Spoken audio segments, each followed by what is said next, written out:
Alright, guys, I'm back with another chapter in Numbers. We are in Numbers chapter 34, where the header reads, Boundaries of the Land. And we'll get right into it.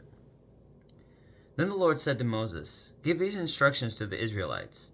When you come into the land of Canaan, which I am giving you as your special possession, these will be the boundaries. The southern portion of your country will extend from the wilderness of Zin along the edge of Edom. The southern border, the southern boundary will begin on the east at the Dead Sea. It will then run south past Scorpion Pass in the direction of Zin. Its southernmost point will be Kadesh Barnea, from which it will go to Hazar Adar and on to Asmon. From Asmon, the boundary will turn toward the Brook of Egypt and end at the Mediterranean Sea. Your western boundary will be the coastline of the Mediterranean Sea. Your northern boundary will begin at the Mediterranean Sea and run east to Mount Hor, then to Lebo Hamath, and on through Zadad and Zephron and Hazar Anan. This will be the northern boundary. The eastern boundary will start at Hazar Anan and run south to Shepham, then down to Riblah on the east side of Ain. From there, the boundary will run down along the eastern edge of the Sea of Galilee, and then along the Jordan River to the Dead Sea. These are the boundaries of your land. Then Moses told the Israelites, This territory is the homeland you are to divide among yourselves by sacred lot. The Lord has commanded that the land be divided among the 9.5 remaining tribes. The families of the tribes of Reuben, Gad, and half the tribe of Manasseh have already received their grants of land on the east side of the Jordan River, across from Jericho toward the sunrise. And the Lord said to Moses, Eleazar the priest and Joshua, son of Nun, are the men designated to divide the grants of land among the people, and list one leader from each tribe to help them with the task. These are the tribes and the names of the leaders. The tribe of Judah, their leader was Caleb son of Jephunneh. Simeon, their leader was Shemuel, son of Ammihud. Tribe of Benjamin, their leader was Elidad, son of Kislon. The tribe of Dan, their leader was Buki, son of Jogli. The tribe of Manasseh, son of Joseph, was leader Haniel, son of Ephod. The tribe of Ephraim, son of Joseph, the leader was Kemuel, son of Shiftan. The tribe of Zebulun, the leader was Elizaphan, son of Parnak. The tribe of Issachar was the leader Peltiel, son of Azan. The tribe of Asher, the leader was Ahihud, son of Shalomi. The tribe of Naphtali was the leader Pedahel, son of Ammihud. These are the men the Lord had appointed to divide the grants of land in Canaan among the Israelites.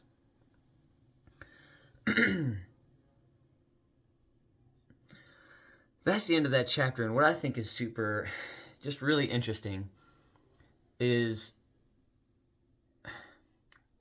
I'm curious as to how, and I don't want to say the will of God, because I think the will of God is constant, never changing, and is just that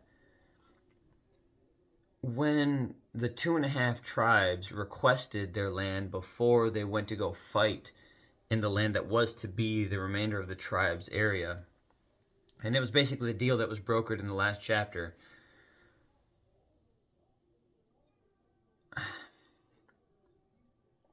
I'm curious to see just the extent that God simply granted their request. When I see this, I'm curious as to, hey, this land was to be divided amongst the 12 tribes. Well, the 2.5 tribes identified was like, well, we would prefer this land over here if that's okay. We just want to make sure that this is taken care of and set up. And, and it kind of, it helps create that awe of God's omnipotence and just his all-knowing to be, how much of that was him, how much of it was us. Like, he had to have known that they were going to make that request, right? And so I go down these rabbit holes and think, well, that's an interesting impact that it had on the layout of the land that was in the next chapter, and how that was communicated. And so in that request, did the remaining tribes get more than what was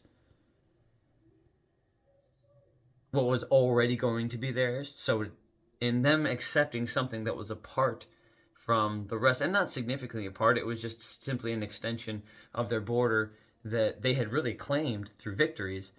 I'm just curious as to, and I guess I shouldn't even be curious because it really doesn't matter. Because in my mind, I'm thinking, what impact did that have on God's movement? In my mind, I think none. But then maybe they called him to action. And not to say that they have command over him, but he hears our hearts. And he responds to his children. Not to say that we control him, but as a loving father, say, hey, Dad, is it all right if I have this?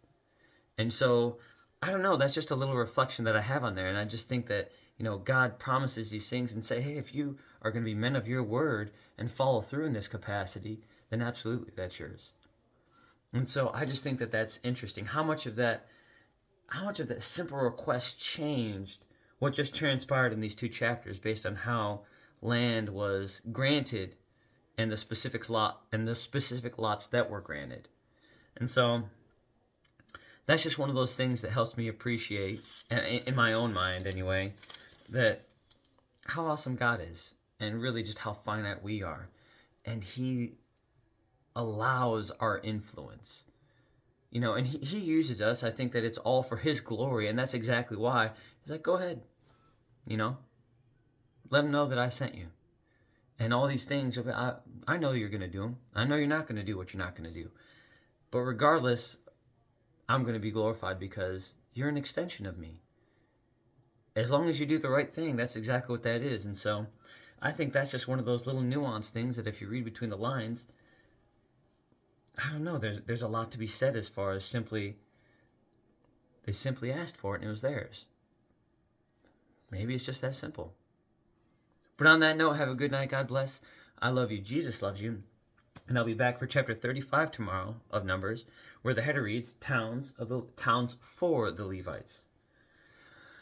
Have a great night. God bless. Like I said, I love you. Jesus loves you. Stay warm out there, guys. I'm in my 3 seasons room, but it is like almost 20 or 25 below outside, and I am chilly back here. So if you're in southern Michigan area, anywhere in the Midwest, bundle up, drive safe, be careful. And like I said, have a good night and God bless, guys. I'll see you tomorrow. Bye.